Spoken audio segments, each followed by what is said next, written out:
بسم الله الرحمن الرحیم. حامد و مصلیه.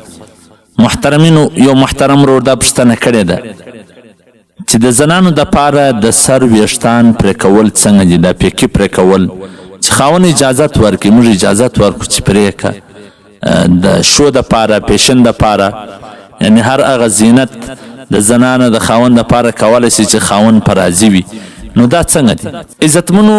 ګورئ، هر هغه زینت د خاوند د پاره کولی شي چې د هغه په شریعت کې منع نه وي راغلی، جایز وي.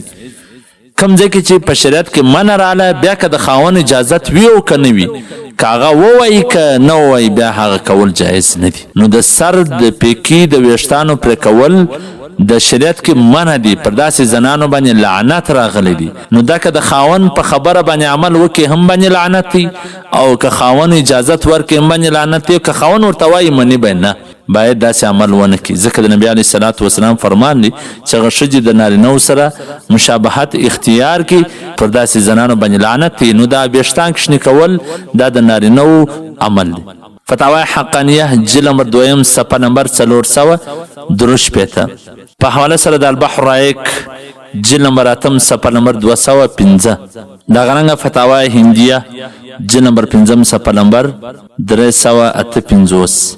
دور مختار علی صدر رد محتار جلد نمبر 6 صفحه نمبر 400. نو عزتمنو په کار دا د داسې عمل څخه ځان وساتلی شي چې په شریعت کې منع وي. والسلام. ستاسو د دیني او شرعي پوښتنو جوابونکی مولوي عبدالرحمن سلیم صاحب.